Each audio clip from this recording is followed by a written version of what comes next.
Salut à tous, après une 150e émission avec Jean-Pierre River qui a fait beaucoup parler sur le plan local mais aussi national, place à un nouveau numéro de Gym Tonic avec à mes côtés cette semaine Leandra Iacono. Salut Leandra. Salut Mika. William Ambercé, salut Will. Salut Mika, on a fait le buzz. Ah, il paraît. On va continuer à le faire, tu vas voir. Aurélien Mar est avec nous aujourd'hui. Salut Mika, bonjour à tous. Il a mis une belle chemise. Et oui, pour le bon pour parfum. le retour. La camiche. Ah oui, ça cocotte un peu. Hein, J'ai un petit peu abusé des bonnes choses. On va C'est tourner vrai. de l'œil d'ici Si je quelques tombe dans les secondes. pommes, c'est normal.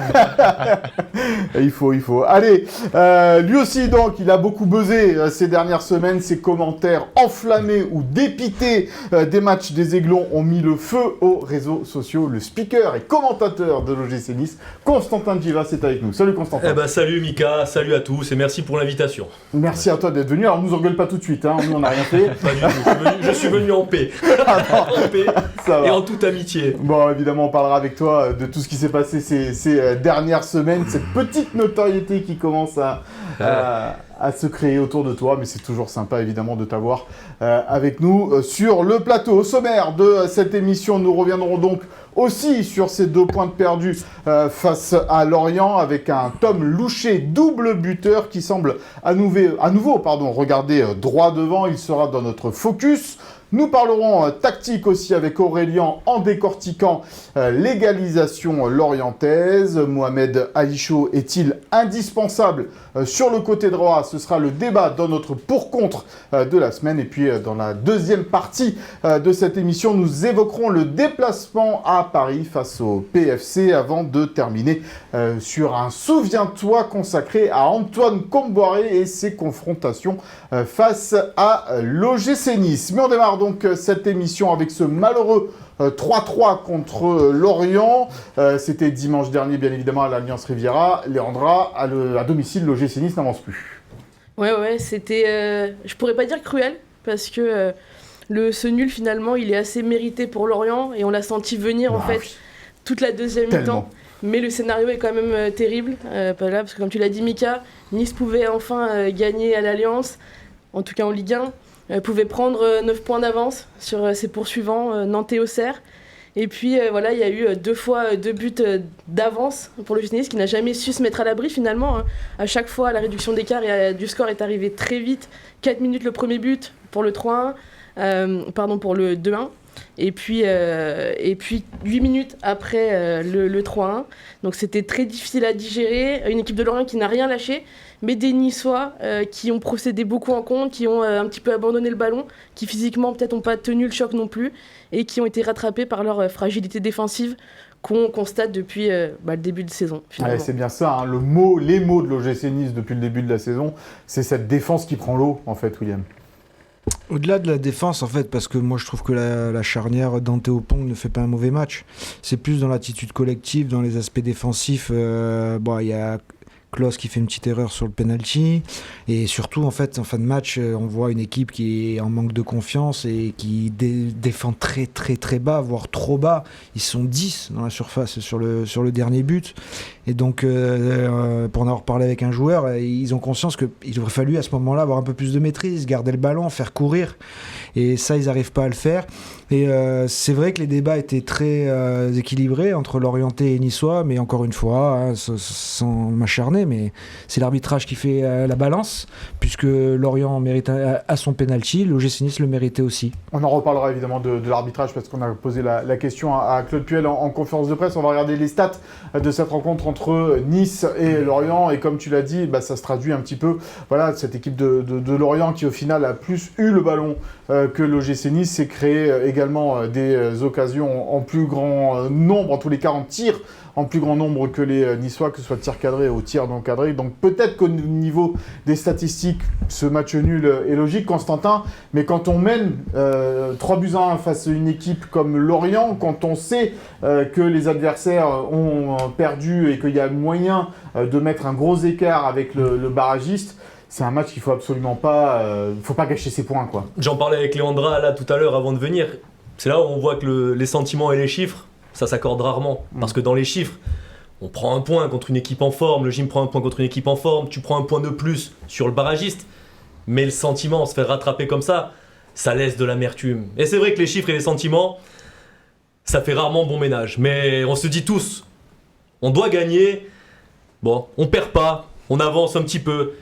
Mais prendre un but à 20 secondes de la fin, c'est trop dur. C'est trop dur. D'ailleurs, il y a eu un silence à l'Alliance sur le 3-3 parce qu'on se dit, on voit tous le même match.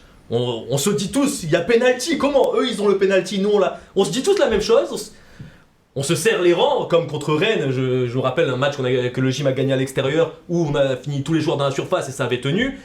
Et ben là, on a le même sentiment. On se dit, allez, avec un petit peu de réussite, ça passe.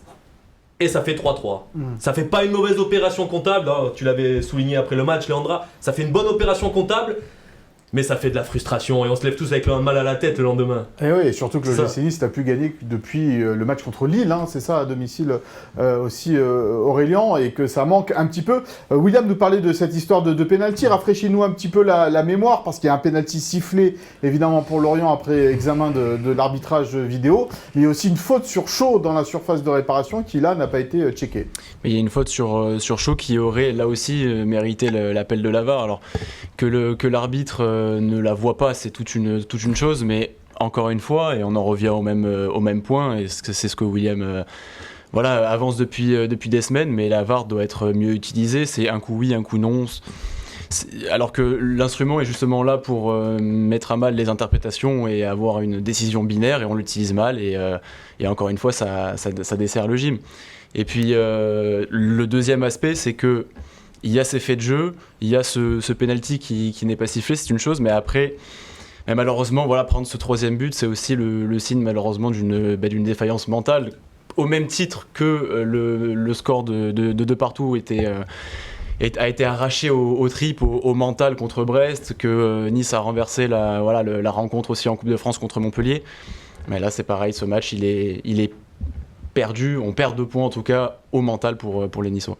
On va reparler de l'arbitrage. On a posé la question à Claude Puel, évidemment. Est-ce qu'on est moins bien arbitré quand on est en bas de classement, parce que ça fait quand même 3 ou 4 matchs consécutifs que des décisions sont défavorables au gym. Écoutez la réponse du coach de l'OGC Nice devant la caméra de Philippe Berti. Comme je l'ai dit au dernier arbitre qui nous a arbitré, je dis simplement que je ne comprenais pas toutes les décisions entre les arbitres et le VAR qui sont prises, et qu'il n'y ait pas une homogénéité des prises de décision. Voilà, c'est simplement ça. Bon, on peut considérer que sur les 3 matchs, on n'a pas été chanceux de ce côté-là, et ça fait quand même beaucoup sur les 3 derniers matchs, mais simplement sur le dernier, je dis, bon, si on siffle un penalty sur Klose, on doit siffler un penalty sur Shaw également, parce que le défenseur ne touche pas le ballon et qu'il y a acte d'anti-jeu, donc... Et qu'on appelle l'arbitre à un moment donné et qu'on n'appelle pas pour une seconde, pour une autre action. Voilà, où est la cohérence, je dirais. Et c'est tout ce que j'ai dit à monsieur l'arbitre à la fin du match, parce qu'encore une fois, auprès des joueurs, on ne parle pas de l'arbitrage et d'aller des débriefs ou quoi. On laisse ça de côté. Mais voilà mon sentiment. Le sentiment de Claude Puel qui parle de 3 matchs où il y a eu des décisions contraires, c'est même plutôt 4. 4, ouais. Puisqu'il y a le match de Brest. Brest, Monaco, Lyon, Lorient. Voilà, où on peut dire que la VAR ou l'arbitrage a été plutôt en défaveur de l'OGC Nice, sans tomber dans le complotisme ou dans la paranoïa. Mais bon, on peut avoir un petit sentiment d'injustice aussi à un moment donné, Constantin. Ouais, t'as bien résumé. Sans tomber dans le complotisme ou la parano, mais ça fait beaucoup. Un détail, plus un détail, plus un détail. Pour une équipe qui joue le maintien, en plus, c'est compliqué ce genre de moment. Oui, mais au final, j'ai l'impression que ça arrive aux équipes du bas. Mais c'est pas... encore une fois, il n'y a pas de complotisme, mais c'est quand ça tourne mal, c'est difficile de renverser la fameuse réussite. Tu vois, c'est un dépensif du ballon, il faut provoquer la... Elle est difficile à renverser. Il parle de manque de chance, d'ailleurs, Claude Puel. On a été malchanceux. Oui, mais parce qu'on se dit souvent, là, il faut provoquer la réussite. Quand même, on nous aide pas. Voilà, on demande pas, mais c'est vrai, il y a l'homogénéité. On comprend pas d'une semaine sur l'autre. Mais au-delà de la semaine sur l'autre, c'est que ça fait 4 semaines de fil, 4 matchs de fil, que c'est dans le même match aussi qu'il n'y a pas l'homogénéité dans la décision. Monaco, parce que Monaco, c'est dans le même carrière. Voilà, et là, il y a le penalty pour Lorient. à vitesse, réelle, franchement. Bon, Ouais, Il n'y a pas erreur manifeste pour moi. voilà, mais bon, quand allez, tu décortiques, tu vois aussi que Kadjou, il met son pied en travers, il glisse même sur le ballon. N'oublions pas que c'est erreur manifeste. Avant, Voilà. Et que Klose il est touché avant. Voilà. Tu vois, vraiment, si tu Donc bon, ralentis. allez, admettons, mais alors chaud, il y a pénalty aussi. Et c'est là que putain, ça devient vraiment incohérent, on comprend pas. Et moi, les équipes du bas, j'ai du mal parce que Lorient, ils en ont bénéficié quand ils étaient un peu plus bas, ils ont bénéficié d'un bon arbitrage. Je me souviens d'un but accepté à la Nantes, alors qu'il est hors jeu largement. Donc moi, des fois, je suis un peu parano. Après, c'est la réputation. Non, mais c'est après la réputation du club aussi. L'OGC Nice, on sait que l'OGC Nice, on n'est pas dans le cœur des gens. Il n'y a pas grand monde qui aime le club. Hein. Non. Bah, c'est pour ça qu'il faut qu'on continue à le. Ah non, mais ça c'est sûr qu'on n'a pas besoin de l'amour des autres. Mais... Non, mais moi, la parano, j'y crois pas. Mais par contre, c'est vrai que ça fait beaucoup. En fait, plus un petit peu, ça fait beaucoup. Oui, ça fait pas mal de vent contraire. Arbitre plus blessure, parce que Wai, c'est un énorme coup dur. Mon Johnson, un peu moins, mais en tout cas, ça enlève quand même une arme sur l'aile ou coup de candidat. Donc c'est vrai que le groupe de Claude Puel, qui a quand même montré pas mal de grosses valeurs mentales ces derniers temps, et un peu contre un espèce de vent très fort, vent contraire. Mais sur la nature de la blessure de Wai. Ouais. Oui. Oui, Mais là, c'est pas de chance. Tu es pressé, tu te fais la cheville. Ça fait la chance totale. C'est la malchance plein de totale. petites choses. Bon, on va en positif un instant. On va parler de Tom Loucher, double buteur dans cette rencontre dans le.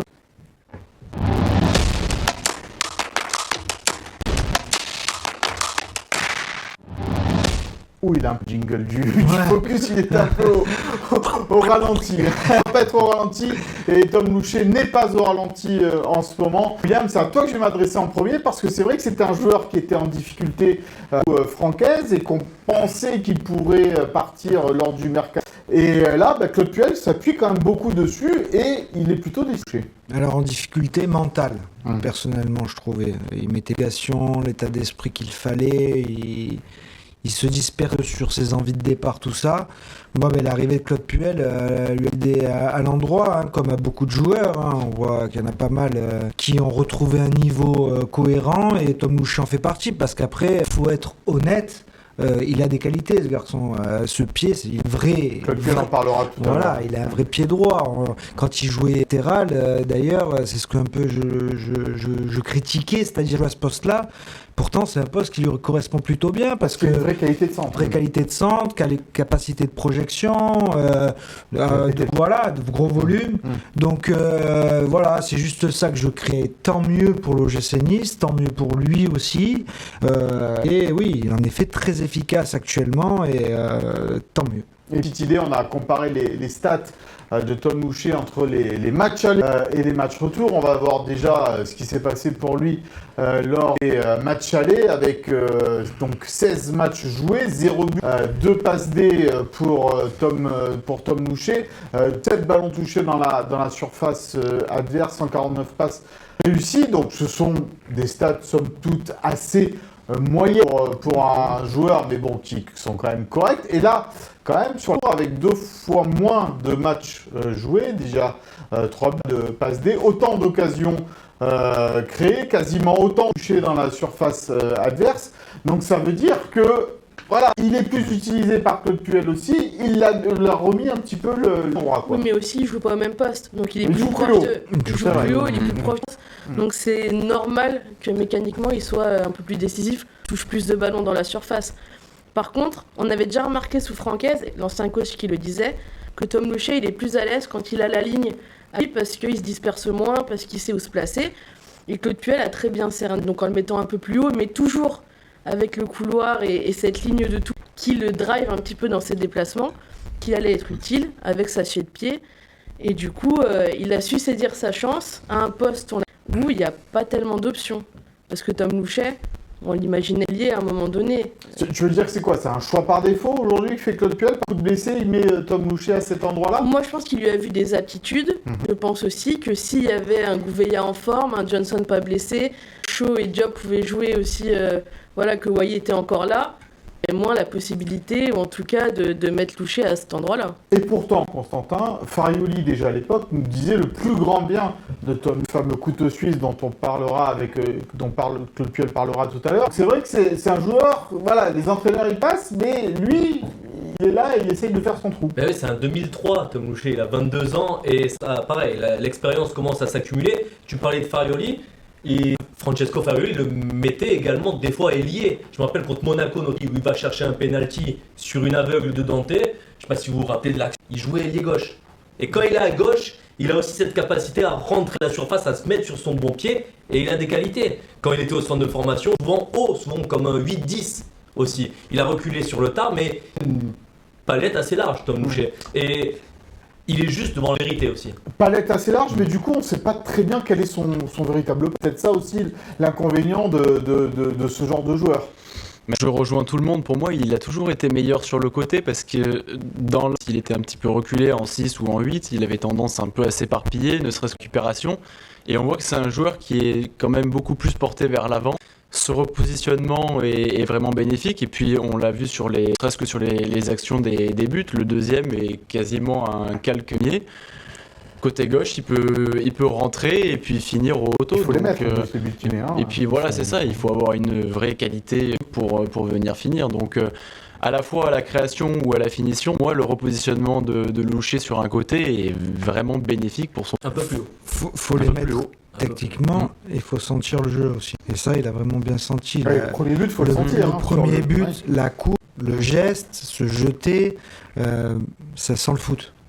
Bon, en tous les cas, vous avez à peu près résumé ce que va nous dire Claude sur Tom Louchet et ses aptitudes. C'est un joueur intéressant pour un groupe, parce que c'est un petit peu un couteau suisse. Voilà, c'est-à-dire que c'est un joueur qu'on peut faire évoluer à différents postes. C'est, je crois, un milieu de formation. Et il peut jouer milieu droit, milieu gauche. Il peut rendre des services en défense sur les côtés. Bien sûr, jouer milieu. Voilà, c'est ces caractéristiques-là. Il a un bon volume de jeu également, bon volume physique. Et puis on fait du spécifique devant le but. Et je regarde un petit peu ceux qui ont de la matière, je dirais, qui ont un pied, qui ont une possibilité d'être performants pour finir, pour centrer, pour être décisif. Et à la fin de la séance, j'ai dit, voilà, t'as marqué combien de buts, t'as marqué, c'est quoi tes dernières stats, etc. Et j'ai dit, c'est pas possible. C'est pas possible parce qu'il a un super pied. Il peut tirer des coups de pied arrêtés, il peut tirer des corners. Voilà, je pense que c'est un joueur qui n'a pas encore atteint sa pleine maturité sur le plan footballistique, mais qui a des choses vraiment intéressantes. Des choses pour Tom Louchet, pas encore de maturité footballistique, milieu de terrain, ailier, défenseur, on ne sait pas, de l'OGC Nice, couteau suisse niçois. Maintenant, on va parler des choses qui fâchent à l'instant tactique d'Aurélien.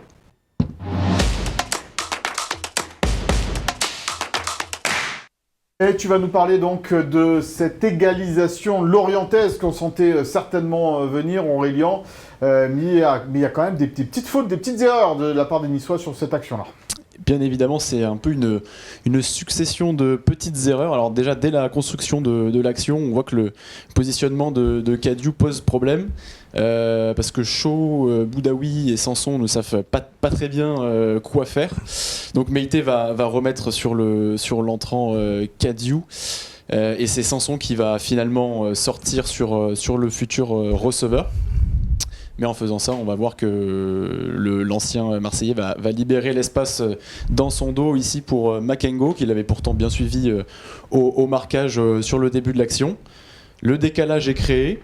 Makengo va pouvoir jouer tout en bas à droite sur son latéral, Katsiris, qui lui aussi va être pressé par Bernardo. Il va remettre en une touche de balle à Makengo juste ici. Et alors, à ce moment-là, on peut se demander si Dante, finalement, n'aurait pas dû demander à Vanout de venir serrer Kadiou juste ici, de glisser. Pour que justement le Lui Brésilien ensuite prenne le marquage du joueur du Belge. Ouais. Parce que si on regarde bien sur l'intégralité de la surface, on se retrouverait en supériorité numérique, un marquage individuel pour tout le monde et Opong ici qui serait là pour couvrir le centre. Finalement, ce sera pas fait.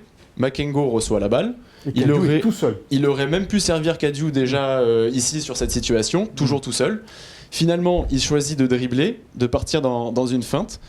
Et on va voir que c'est pas totalement illogique. En tout cas, ce geste un peu osé lui donne finalement raison. Parce qu'il monopolise 3 joueurs, donc Sanson, Bernardo et Barr sur Makengo. Et derrière, c'est l'apathie côté niçois. Shaw qui n'a fait malheureusement que regarder depuis le début de l'action. Boudaoui, exactement pareil. Et puis finalement, c'est le pauvre Vanout qui a déjà pour le coup un joueur à marquer, qui va être obligé de sortir puisque personne ne prend l'initiative.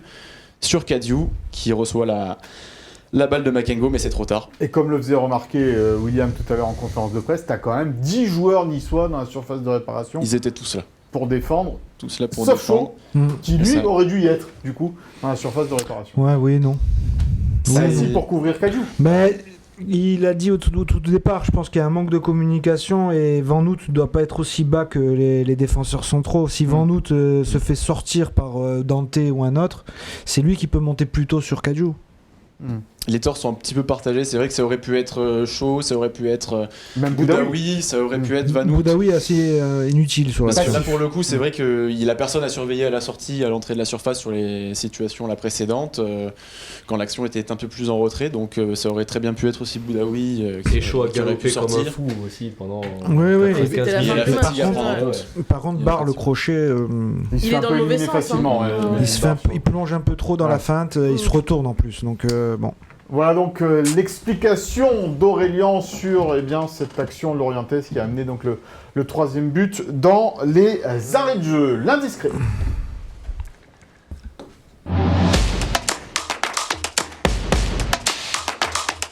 Léandra, tu vas nous parler contrat. Où est-ce qu'on signe?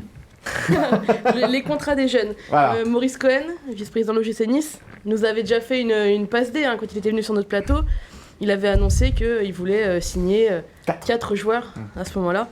Bon, a priori, ça serait plutôt 5, voire 6. Mais bon, alors, au moins 5. Donc là, en ce moment, il y a 4 contrats vraiment qui sont sur la table, qui sont proches, en tout cas qui sont en très bonne voie. Le défenseur Brad Hamilton Mansunga, le milieu Everton Pereira, le gardien Martin Ponceau, qu'on avait vu notamment dans le groupe en coupe à Nantes. Et puis, forcément, l'ailier Kaïl Boudache. Donc ça, c'est vraiment les contrats qui sont en cours, qui sont en cours d'être négociés. Celui qui est le plus avancé, selon nos informations, c'est celui de Brad Hamilton Mansunga, malgré pas mal de sollicitations, notamment de l'Allemagne et de Wolfsburg, comme l'avaient annoncé nos confrères de l'équipe. Et puis, l'autre info que je peux vous donner, c'est ce 5e joueur qui n'avait pas encore filtré.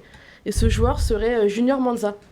Donc cadre du groupe élite et qui va jouer en Gambardella en 8e contre Guingamp dimanche. Donc c'est un super milieu de terrain.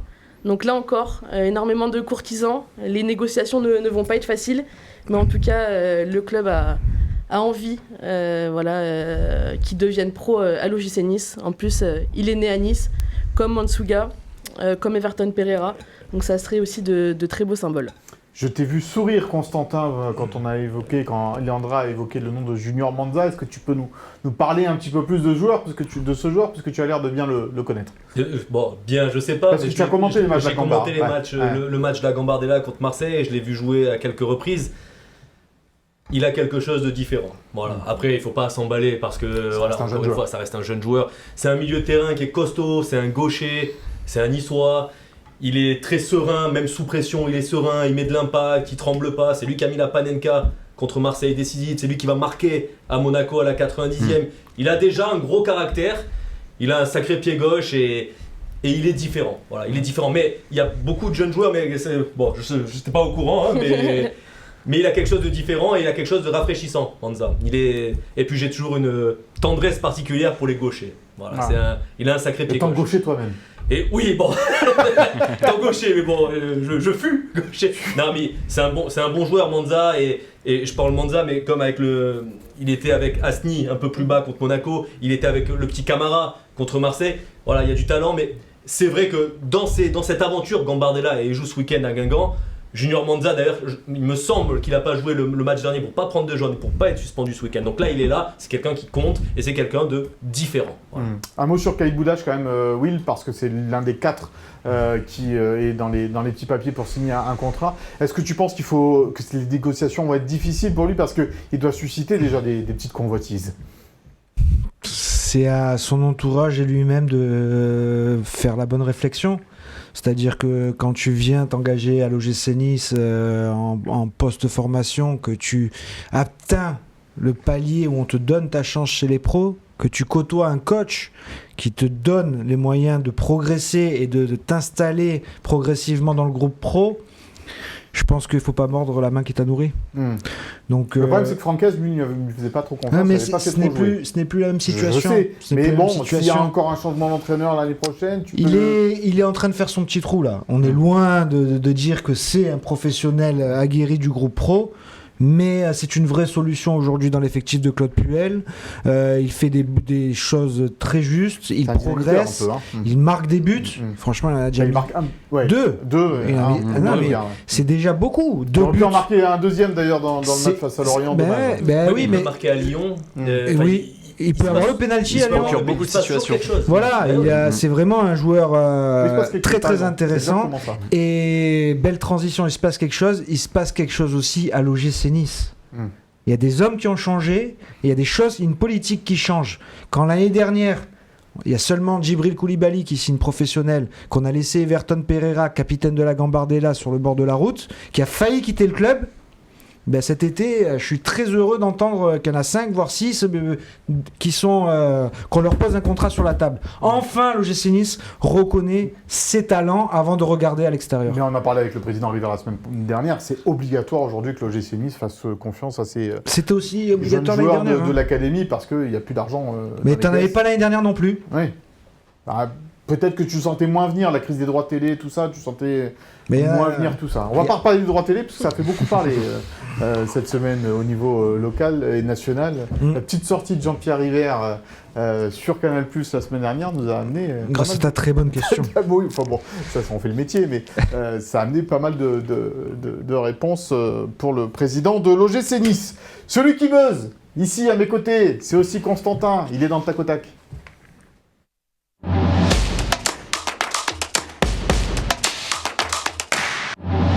Eh ouais, non, ne tremble pas, parce que tu es avec des amis ici, Constantin.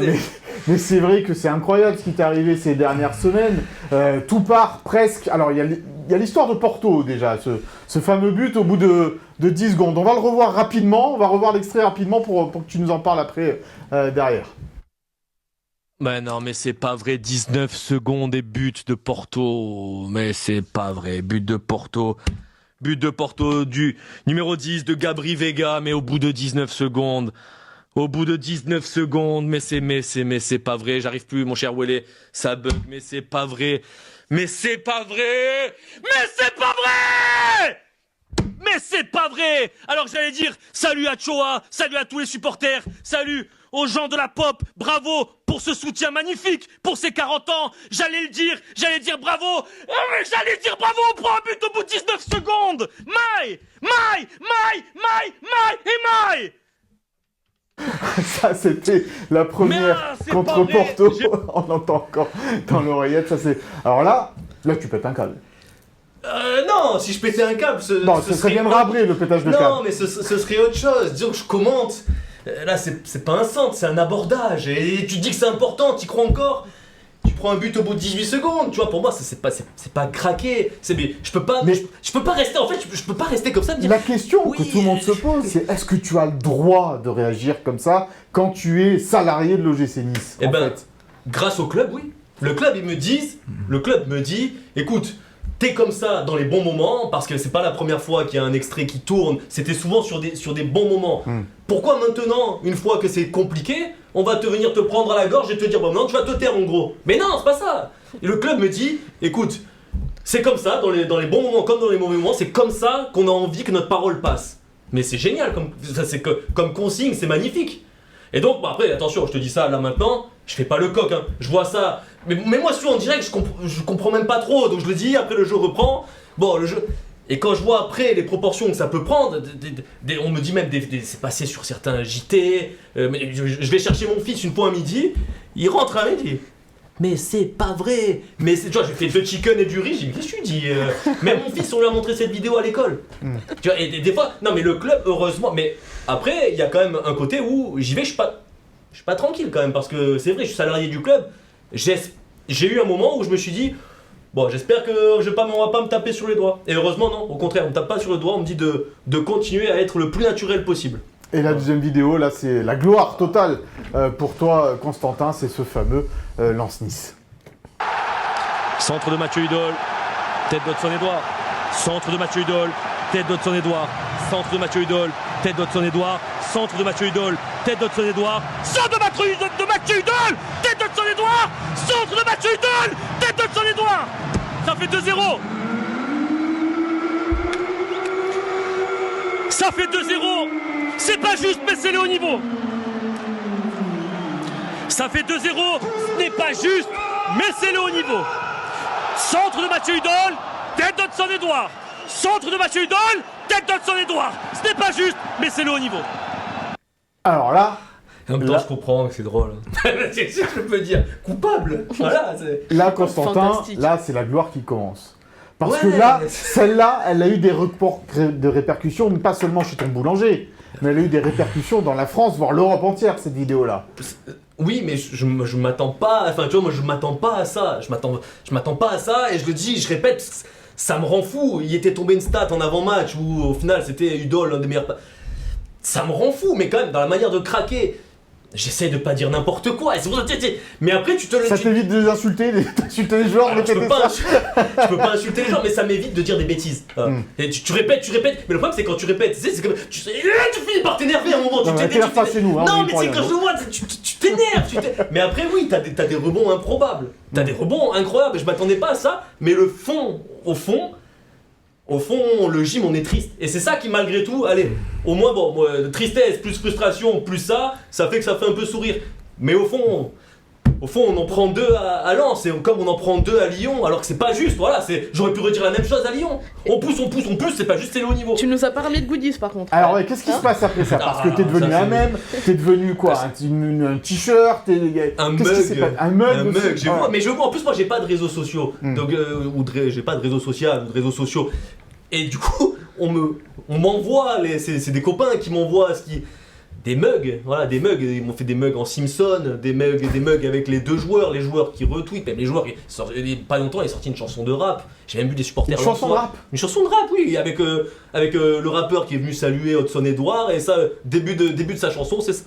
Et c'est ta voix ou c'est... Ben, au début, Parce que là, il faut que tu demandes du pognon, là. non, mais disons qu'au début c'est ce commentaire et après il chante. C'est improbable. Tu sais, ça me fait penser aux séries quand tu vois qu'il y a plein de choses de partout. Bon, au final, si ça peut amener un peu de sourire, mais j'oublie pas que ça amène du sourire, mais que ça vient d'une grande tristesse, voilà. Parce que notre gym il perd, parce que notre gym, quand on regarde un match, on est frustré, on est déçu. Ouais. Est-ce Quand on qu'on perd. t'a déjà fait le reproche d'en faire trop? Non, parce qu'au final, je pense que ceux qui me connaissent et le club, ça fait 12 ans que j'y suis, donc ils me connaissent.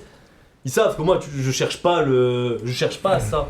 Tu cherches pas, t'as pas envie de devenir ta propre caricature, en fait. Bah Il faut non, éviter ça. Non, mais parce que sinon, je ferais un truc simple. Je me ferais un compte Instagram ou un compte et j'essaierai d'avoir une vie d'influenceur. Ouais, Et moi, tu veux que j'influence qui? J'influence personne. Enfin, je dis rien du tout. Mon seul truc, c'est que je veux parler. Mon seul objectif, c'est de commenter les matchs du gym. Faire vivre les matchs du gym comme moi, niçois, les vis.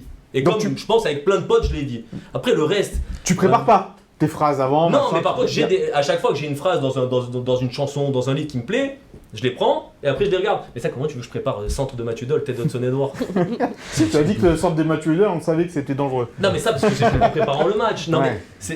mais non, on m'a rien. Et franchement, le buzz, bah moi je cherche pas ça. Voilà. Parce que t'es passé chez Julien Cazard, t'es passé partout. Il y a eu plein de choses. Papier ouais. dans l'équipe. Papier dans l'équipe, Ah oui, c'est c'est vrai, vrai. j'ai oublié aussi. il y a eu plein de choses. Bon, au final, le point de départ, c'est que je suis navré que le gym aille mal. Et ça, c'est vrai. Après, au final, que ça donne ça, et dans tout ce qui se passe, c'est que c'est surtout, ça, c'est sympa. Les gens sont sympas.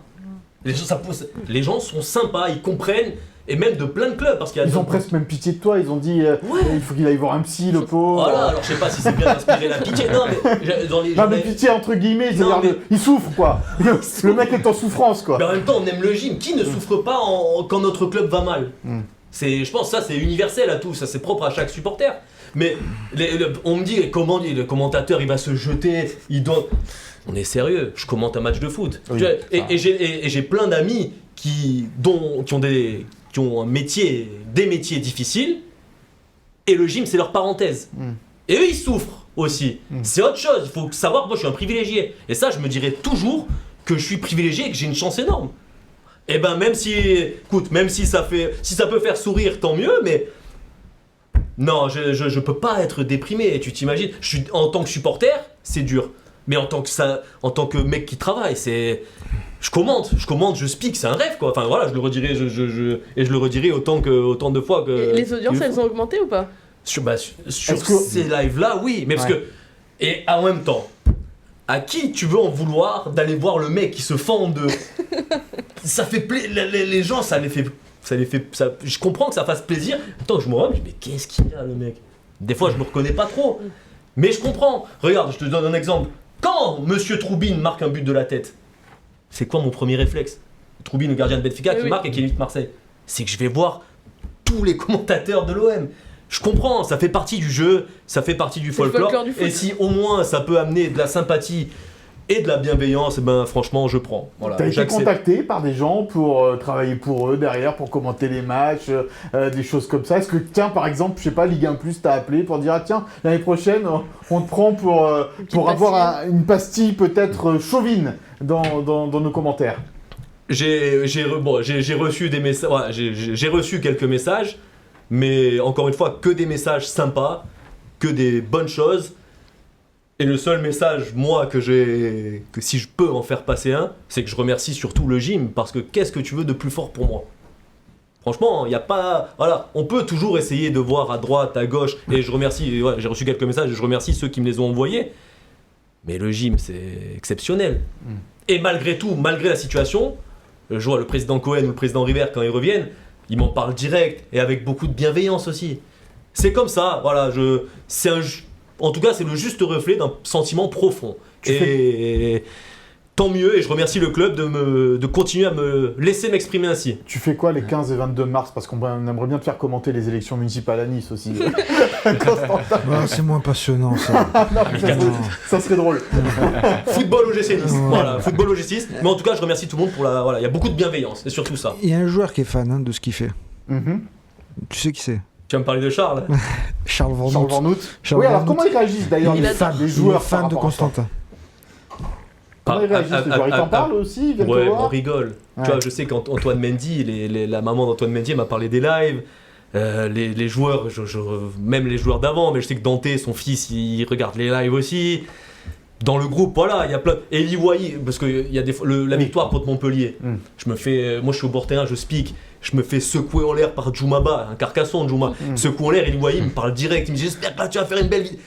Les joueurs, et au final, ça amène de l'excès, mais ça amène surtout un esprit de club, quoi. Ils sont sympas. Parce que Jean-Marc, il prend un peu le relais quand tu commentes pas les... Il va bien, Jean-Marc, il se régale aussi. Mais en même temps... Il part sur la même... trajectoire. Ah mais là moi il m'a exécuté. Jean-Marc, tu sais ce qui m'a tué? Jean-Marc Ponte, que j'embrasse fort, les yeux fermés sur le but de Diop. Les yeux fermés, mais c'est bien. Est-ce que tu penses que c'est aujourd'hui le commentaire de football doit, parce qu'on peut s'ennuyer parfois maintenant en regardant des matchs, on fait autre chose, on regarde les réseaux sociaux, on fait des choses comme ça. Est-ce que ça peut ramener un petit peu du public à regarder des matchs ou à écouter les matchs de football d'une nouvelle façon? Alors ça dépend quel commentaire. Moi j'aime beaucoup. Chauvin, je parle du commentaire Chauvin à 100% assumé. Mais en Italie, les diffuseurs historiques laissaient une option pour mettre les commentateurs club. C'est que c'est pas quelque chose de nouveau. Moi j'adore ce qui se fait en Italie et j'ai toujours été très attentif à ça. Et quelqu'un, On parle souvent même des sources d'inspiration, mais mon meilleur ami, qui est supporter du gym et qui est un supporter de la Roma aussi, il me parle toujours d'un certain Carlo Zampa, qui était à la fois journaliste, qui était à la fois speaker et commentateur, et c'est ça. Et les Italiens laissaient une option, les diffuseurs, pour les commentaires chauvins. Voilà.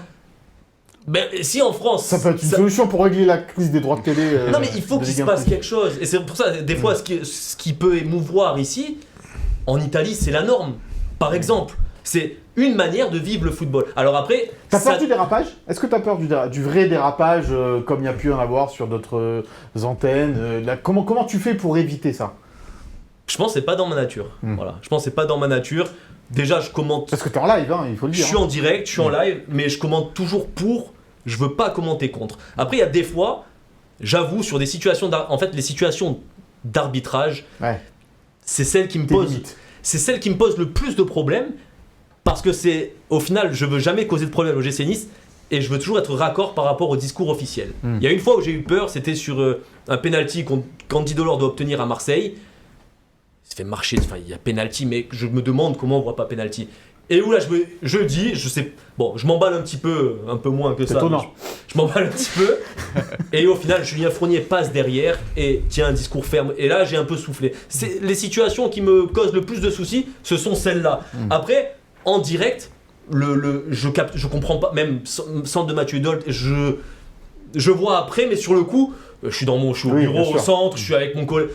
Bon, c'est pas tellement sur ça. Après, j'irai jamais fracasser un adversaire. J'irai jamais manquer de respect à un adversaire. Je m'emballerai pas sur ça. Mais c'est vrai que les litiges arbitraux, c'est là où j'ai un peu peur. Voilà, parce que je veux pas déborder et que le J me dise t'emballes pas, t'emballes pas, tu nous mets dedans, tu comptes plus.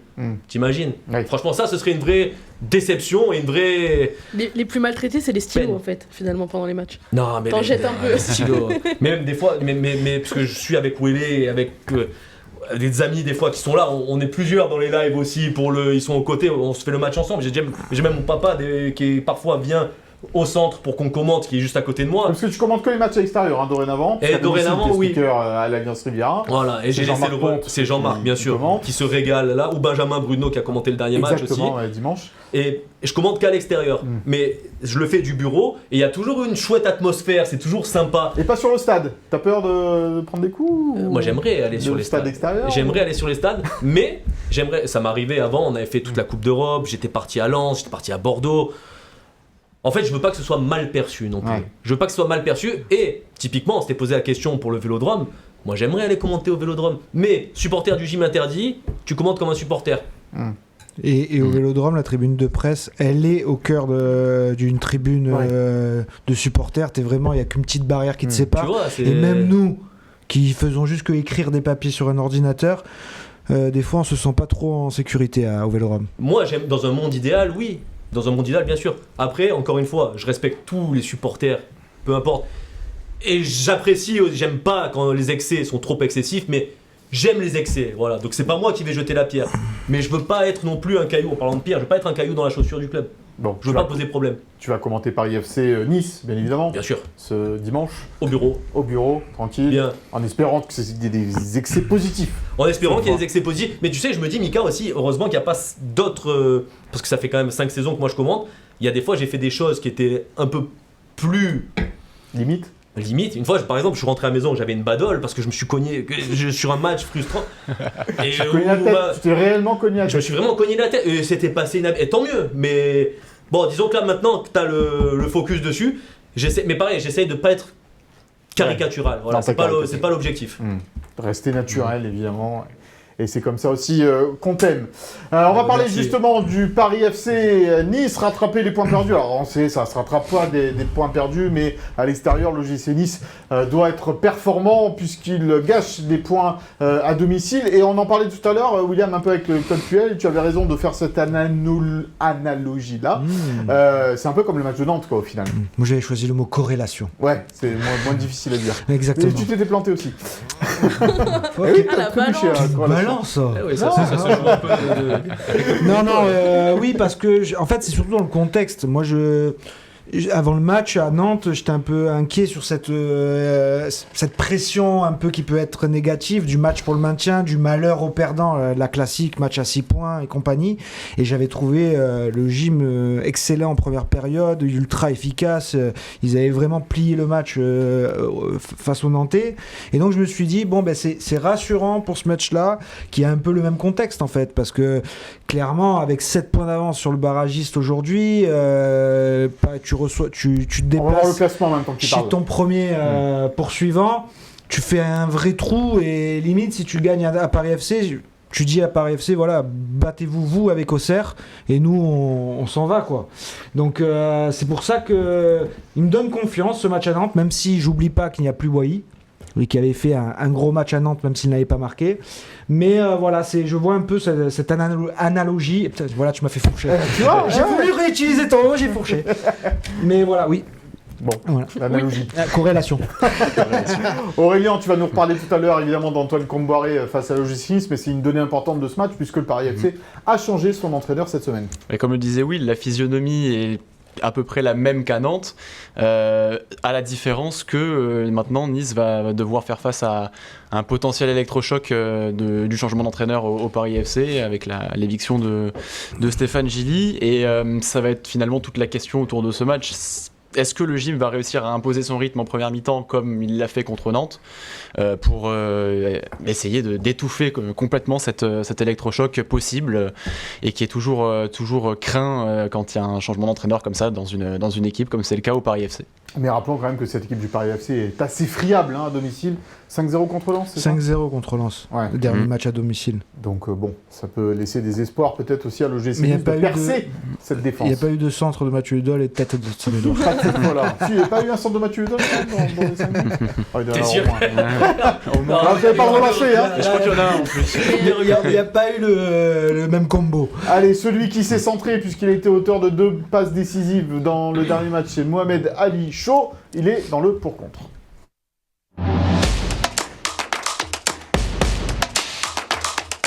Et Mohamed Ali Chaud est-il indispensable côté droit, puisqu'Eli Wahi est blessé, que Kevin Carlos a du mal dans l'axe. Il a été replacé dans l'axe en seconde période par Claude Puel, mais c'est sur le côté droit qu'il a donné ses meilleurs ballons. C'est donc la question de la semaine. On va commencer avec toi, Leandra. Mohamed Ali Chaud, il est indispensable, tout court. Oui, pas à bon, droite. ça, tu te mouilles pas. Pas devant. Ouais. Mais non, moi, en fait, j'aurais répondu que oui, il l'était. J'aurais été d'accord totalement avec Will si Eli Wahi n'était pas blessé. Attends, il n'a pas parlé, Will, encore. Non, mais on sait quelle va être sa prise de position. Mais si Eli Wahi n'avait pas été blessé, je trouve que tout ça, ce contexte-là, ça change totalement la donne. Parce que le secteur, l'avant-centre, c'est vraiment pour le coup un secteur naufragé. On l'a vu, la mi-temps de Kevin Carlos, il a touché 6 ballons. Enfin, il n'a rien fait, c'était terrible. Zoumana Diallo, trop immature, pas encore prêt à prendre la relève. Donc en fait, au poste d'avant-centre, à part Mohamed Ali Chaud, tu n'as pas d'alternative. C'est pour ça que moi j'ai du mal à voir comment Mohamed Ali Chaud peut rester à droite, malgré toutes les belles choses qu'il a fait en première mi-temps.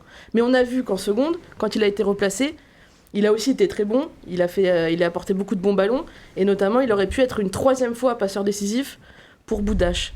Donc moi, Mohamed Ali Chaud, je pense qu'il peut vraiment s'installer à ce poste-là. Il en a les qualités. Claude Puel a fait l'analogie avec Ousmane Dembélé. Et moi, je peux aussi imaginer un moment Mohamed Ali Chaud progresser à ce poste-là. Il a que 22 ans.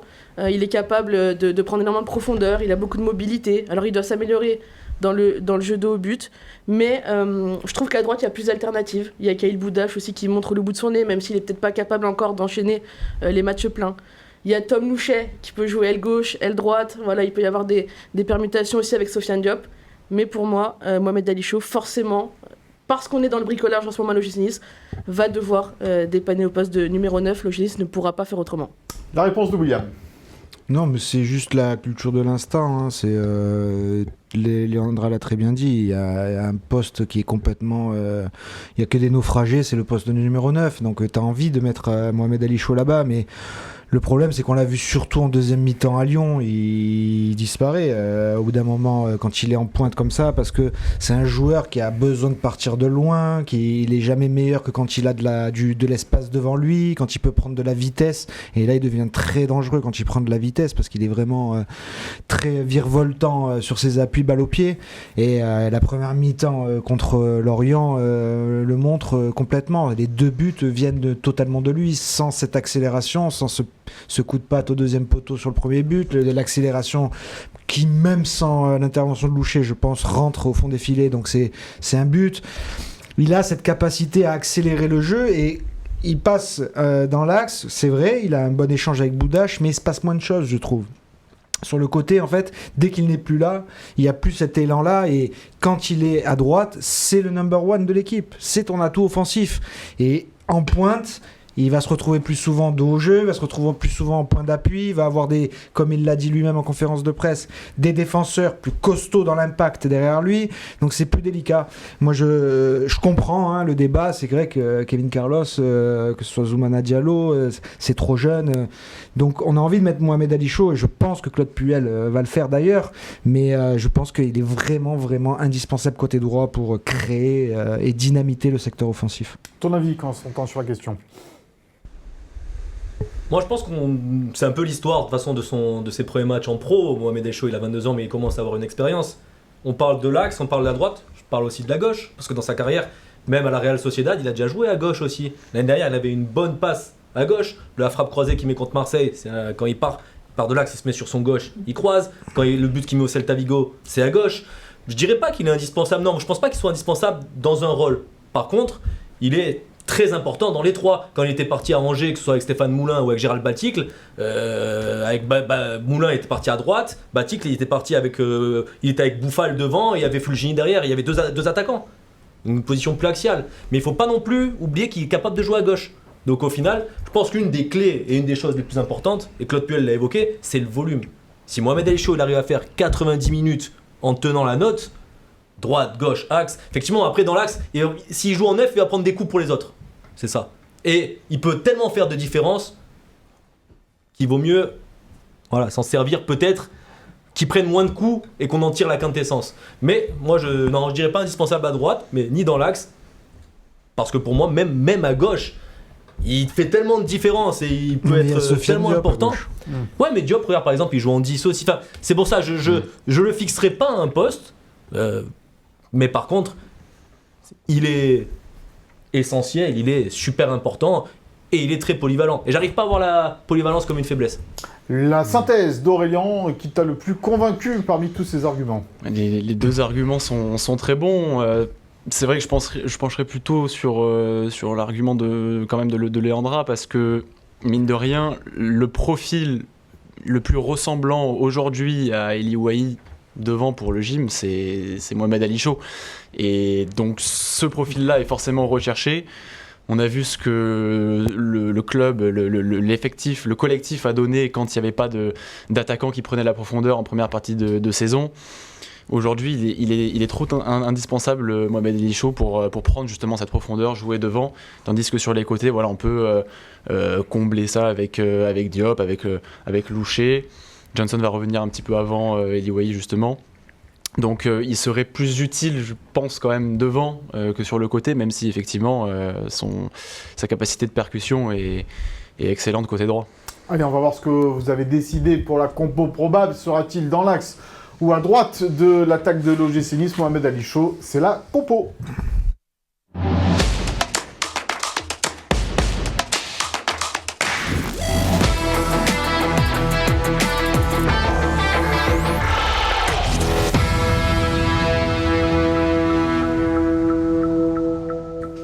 Alors, as-tu été fidèle à tes arguments dans ta compo probable? D'abord, un petit mot avant d'évoquer la compo, juste pour parler de Youssouf Ndayishimiye et Mohamed Abdelmonem qui ont rejoué cette semaine.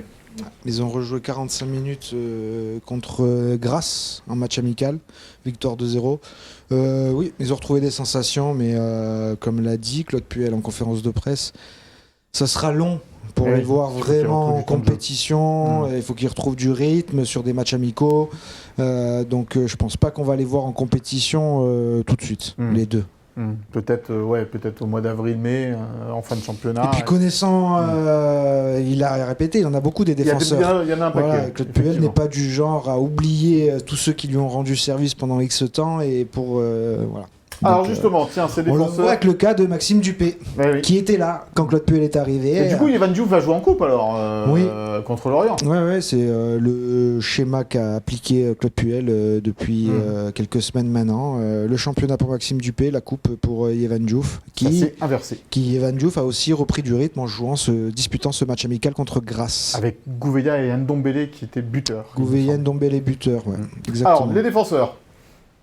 Défenseur, on va rester sur du classique, mis à part le retour de Barre qui est entré en cours de jeu le week-end dernier. Sinon, Jonathan Klaus, Opong, Dante, puisque maintenant notre commandante enchaîne les matchs. Alors, il y a la Coupe de France au milieu, peut-être qu'il y aura une gestion. Encore peut-être. une fois, la logique de Claude Puel nous a montré que quand il faisait tourner vraiment, c'était plutôt en coupe. On espère qu'il ne va pas faire tourner en coupe là quand même, parce que le match il est important. Moi je comprends que dans l'enchaînement de 3 matchs en une semaine, si tu as une équipe à faire tourner, c'est plutôt en milieu de semaine, parce que l'OGC Nice n'est pas encore sauvé. C'est un match important au Paris FC. Voilà, tu peux te donner une vraie bouffée d'air en revanche en gagnant au Paris FC. Alors, les milieux. Au milieu de terrain, c'est toujours là le plus compliqué, c'est de savoir à côté de Van Noot qui mettre. Alors on est reparti sur le pari Hicham Boudaoui, parce qu'au bout d'un moment, Hicham Boudaoui, il faudra bien qu'il rejoue concrètement. Il fait des entrées, c'est vrai, qui sont pas très convaincantes, mais ça reste un joueur important. Et pour l'association avec Van Noot, je pense que ça peut être vraiment une belle complémentarité et qui permettra aussi, on va le voir après, à Sanson de jouer plus haut. Donc, donc dans ce schéma, c'est donc... Il y a eu un souci entre Boucher et Sanson. Tu le verras sur l'ensemble. Il y a parce que encore c'est pour un... Non, c'est pour le... non, il y a encore un souci, c'est qu'en fait... Voilà, tu vas voir sur l'ensemble du... Non, mais il n'est pas bien positionné. Voilà, tu vois, sur l'ensemble, je t'avais Louché dit. Sois patient. à droite, Sanson, plus haut que Boudaoui et Van Noot, et avec Diop à gauche, et donc Mohamed Ali Chaud en pointe, puisque quand on voit la première mi-temps de Lorient, la sortie prématurée de Kevin Carlos, je pense pas qu'il va reprendre le pari, et on l'a dit tout à l'heure, les Zoumana Diallo, c'est beaucoup trop peu expérimenté pour être lancé dans un match aussi important. Alors moi j'avais l'idée de Diop en faux neuf et l'entrée de Boudache peut-être dans le 11. Bon, ça peut être aussi une solution. Peut être ton idée. C'est mon idée. Je ne la partage pas. Et j'enlèverai Boudaoui. Ben voilà pour la compo probable de ce Paris FC Nice. Vous en saurez plus évidemment dimanche dans les colonnes de Nice Matin. On va vous faire jouer, on va vous faire gagner peut-être des places pour Nice-Rennes. Ah, il y a retour du...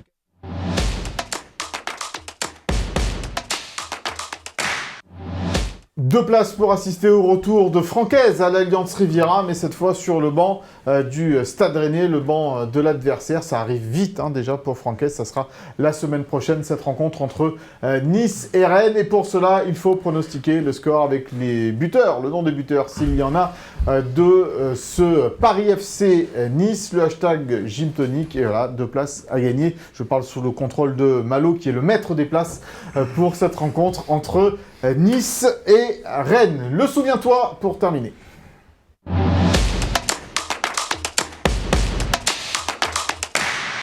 Antoine Comboiré, le GC Nice, c'est une grande histoire, mon cher Aurélien. C'est une grande histoire qui va continuer donc ce dimanche avec le baptême pour Antoine Comboiré à la tête du Paris FC. Ça sera son 9e club quand même en Ligue 1. Et il faut savoir que Nice n'a jamais vraiment réussi dans la carrière de Comboiré, malgré quelques coups d'éclat qu'on va voir du coup au fil du souviens-toi. Pour l'instant, c'est 30 matchs, 7 victoires, 6 nuls et donc 17 défaites de Comboiré contre le Gym. 17 victoires du Gym contre lui. Voilà, un adversaire qui ne réussit pas trop à l'entraîneur calédonien. Comme on le voit ici, son premier match à la tête de Strasbourg, son premier match donc face au Gym, c'était à la tête du du RCSA, un match nul 0-0 au Ré, avec Lilian Lalande titulaire. Lasland, Lasland, s'il te plaît. Lasland. Tu es jeune, mais le quand S même. n'est pas aspiré. Pardonnez-moi. Ah, t'as fait bondir Constantin. J'espère qu'il va pas m'engueuler quand même. Jamais. Mais donc ça, ce sera pour le match aller, et le match retour, ce sera un 2 partout à la Méno, avec donc à l'arrivée des buts de Pito et d'Echouafny, qu'on a aussi normalement en photo. Et Olivier Chouafny, qui sera l'adjoint. Exactement, qui Antoine sera l'adjoint Comboré. d'Antoine Comboré, qui vient d'arriver, Ah qui ouais, vient Il d'être a nommé, pris dans ses valises. Eh oui. Ça qui va être m'avait nommé aujourd'hui échappé. d'ailleurs. Ah ouais. En tout cas, au moment où on enregistre belle histoire. l'émission. Mmh. Exactement, c'est ça qui va retrouver donc son ancien club, et on le voit là sur l'image à la Méno, donc le 2 partout. C'était le deuxième match de Comboiré contre le gym. Alors ensuite, direction Valenciennes pour Comboiré entre 2005 et 2009. On le voit ici avec l'ancien logo survêtement et toujours la pluie du Nord. Il fait monter le club en Ligue 1 en 2006, et puis Valenciennes va perdre 5 de ses 6 matchs dans l'élite contre Nice jusqu'en 2009. Donc c'est le début des difficultés finalement pour lui face au gym. Et c'est encore lui qui est sur le banc du dernier Nice PSG avant l'arrivée du Qatar. Et donc on voit ici justement la retournée acrobatique de Bellion contre David Bellion. exactement David Bellion. La fameuse saison où Camboré est champion d'automne et Et se c'est- fait et virer, se et fait Ancelotti ne gagne pas le titre. Exactement. Exactement, c'est ça. Montpellier. Et Ancelotti se fait virer après une défaite à Nice aussi, au Stade du Rail, une ou deux saisons plus tard. Donc, entre Sylvain Armand et Christophe Jallet, et Armand qui sera d'ailleurs buteur ce jour-là, victoire 3-0 de Paris au Ré. C'est l'une des rares victoires du coup de Comboiré contre Nice. Et rare but de Sylvain Armand aussi. Et rare but de Sylvain Armand, ouais, que des choses assez rares pour être soulignées. Et c'est à partir donc de ce moment-là que Nice va devenir la véritable bête noire finalement de Comboiré, Ouais. ou même pire la hantise. Il Sauf est de une fois. retour. Ouais, il a Ça quand même fait- gagné. bien sûr. Ah oui, il a On va quand même pas gagné spoiler, le mais plus sauf une important. fois et la meilleure. Évidemment. Avant ça, il y a eu une très belle série, parce que Comboiré est sur le banc de Lens en 2014-2015. On le voit ici à l'Alliance Riviera pour une défaite 2-1 du RC Lens en terre niçoise. Donc, il sera la première d'une série de 11 défaites pour Consécutives. Comboiré. 11 défaites consécutives en Ligue 1 pour l'entraîneur face au gym. Donc, entre 2015 et 2022. Ah ouais, tu vas me dire que et son passage à Nantes. le 12e match. Mais tu as tout deviné. Ah là Tu as tout terrible. C'est deviné. incroyable. Entre-temps, dans cette série de défaites pour Comboiré face au gym, on peut citer aussi un 3-0 contre Toulouse en fin d'année 2019, Ouais, c'est avec vrai le premier qu'il but entraînait Toulouse. notamment de Dicham Boudaoui, à ce moment-là, avec la avec tête. le gym. De la Deuxième tête, poteau. exactement. Le but du 2-0. Il y a Bonne Malansar mémoire, qui avait Constantin. marqué aussi. Bonne mémoire, très bonne mémoire, c'est ça. Je sais plus. Il y avait Malansar Et troisième, je sais plus. et Bref, Lesmelou, je crois. Oui, Ouais. Pierrot contre Eh oui. Europe FC. Tu as raison. Exactement, c'est ça. on vous laisse si vous voulez. Ouais, on est parti. Tu peux aller chercher 2 cafés. Et donc du coup, qu'est-ce que ça veut dire ? Ça veut dire qu'avec Guingamp, Dijon et Toulouse, Comboiré a tout perdu concrètement face au gym, dont notamment un 5-2 au Roudourou ce jour-là en 2018 avec un quadruplé d'Alassane Plea. Ah oui. C'était ce jour-là, donc Tout à fait. face à Comboiré. Et donc, tu l'as dit évidemment, Mika, la série devait prendre fin. Malheureusement, on est obligé de le rappeler dans Et elle prend l'histoire. fin sur ce match-là, quand même. On Sur peut ce pas voir match-là, ça. c'est quand même fou. C'est Une incroyable. série quoi, de 7 ans qui prend fin C'est au quoi, Stade de hein France. Tu nous as préparé un beau gâteau, et tu nous Ah as ouais, ouais. roulé dessus C'est sur ça, la mais fin. il y a un signe d'espoir, donc, Terrible. parce que du coup, depuis ce match-là, la série s'est inversée. Quel match. Donc Nice-Nantes en finale de Coupe de France. Ah non. Eh oui, la fameuse main de Boudaoui. C'est comme Astérix. C'est comme sifflé par Madame Stéphanie Gerbovic. Frappard. Il y avait une photo J'ai avec oublié, Stéphanie on Frappard, comprend j'ai plus. hésité à la mettre, mais bon. Non, ça me donne Je le voulais pas vertige. froisser Will encore plus qu'il ne l'est Il nous déjà. a fait mal. Là. Ah bah oui, mais bon. Et depuis ce match-là, c'est 3 matchs nuls et 2 défaites pour Nice face à Ah, tu Comboiré. Oui, oui. Non, tu gagnes plus. Donc la série est Puisqu'il complètement était inversée. même revenu Avec Nantes en avec 2024. Nantes, Avec Nantes. et son premier match de retour c'est à C'était Nice lui. et il gagne. C'est vrai. Exactement. Et donc l'occasion peut-être de briser la malédiction dimanche. Ouais, c'est peut-être d'ailleurs pour ça que Paris FC a fait appel à Antoine Comboiré, parce qu'il connaissait les statistiques. C'était le pire truc qui pouvait arriver. Et s'il perd contre Nice, il le vire et il va chercher celui qui pourrait être bon sur le prochain. Bon, en tous les cas, on espère que la malédiction, entre guillemets, de l'OGC Nice, la série en tous les cas, va prendre fin face au Paris FC. On étudiera ça, c'est dimanche à 15h. 15h. Ouais, match de 15h du côté du stade Jean-Bouin. Donc, Paris FC, OGC Nice. Constantin, merci beaucoup. Merci à vous pour l'invitation. Tu reviens quand tu veux. J'espère que tu vas nous faire rire encore ou dans tes vidéos qui vont encore un peu buzzer. J'espère que le gym va se redresser. Voilà, ça sera pour des choses positives en tous les cas. On espère ça. Leandra, William, Aurélien, merci beaucoup. Merci à Sophie. Merci à toi, Mika. Bertini et Chloé Voirgard à la préparation et la réalisation de cette émission. On se retrouve nous la semaine prochaine donc en espérant une qualification pour l'OGC Nice en demi-finale de la Coupe de France. Et puis on parlera évidemment des retrouvailles entre Francaise et les Niçois. Quel accueil pour Francaise? Ce sera la grande question de cette émission de la semaine prochaine. Merci à toutes et à tous. Passez une bonne fin de semaine, un bon week-end et à la semaine prochaine. Bye bye.